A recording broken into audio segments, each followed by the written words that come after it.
bir boyni Shodikom degan bir qulvat bo'lgan quli. Endi men hajga ketyapman. Yilqilarga, qo'ylarga, sigirlarga qara. Men yo'g'imdagidan ham ortiqroq xizmat qilgin. Ey xo'jam, 20 yildan beri xizmatingizni qilaman, biron marta yilqi ot mollaringizga xiyonat qilganimni ko'rdingizmi? Biron marta dilingizni ranjitdimmi? Ha bir tayinlab qo'ydimda, mayli, rozi rizolik so'rab xo'jasi yo'lga ketdi.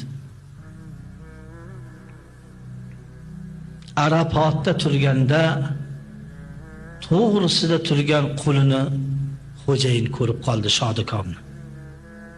Ya Alloh, shunda ham inson o'xshaydimi? Bu 3 oylik bu Xurosondan men bu Makkaga qancha yo'l bosib keldim. Bu qanday? O'sha kiyimda, o'sha nimasida kulib qarab turdi. Shu belgi bo'lsin deb qo'lida yeb turgan suyak go'shtni mahdib berdi. U ham rahmat deb oldi, tishladi. Shundan bilib olaman dedi, ko'zi alaq-jalaq bo'ldi, yo'q. Boshqa ko'rmadi.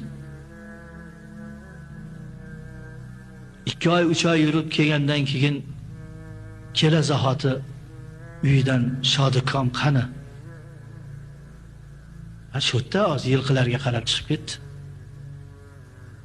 Menga qara, hech joyga ketmadimi deb xotindan so'radi. Yo'q, faqat hayitga, shu Arafa kunlari 1-2 soatga yo'q bo'ldi.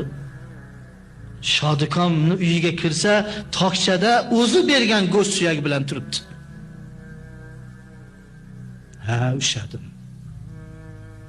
Shodikomni endi ushadim. Kelgandan keyin menga qara. O'sha sen eding-ku, hammenman. Ayt, men ham sandaqa bo'laman, qiyin, xo'jayin, eplolmaysiz, yo'q.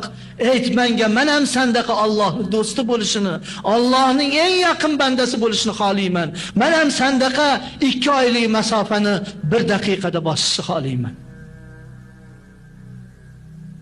Bo'pti, chidaysizmi xo'jayin? Chidayman. Ertasiga aytdi, xo'jayin, to'g'risida yilqini nima qilasiz? Bittasi bo'ladi-ku, berib yuboring qolganini. Ha? Berib yuboring, nima qilasiz? Berib yubordi.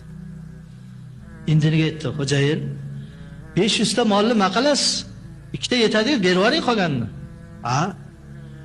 Xo'p, dedi bo'shashibroq. Kechasi yotib, "Iya, to'g'risida otni berib yubordim, bitta qulli gapiga kirib. Molni ham berib yubordim, obbo."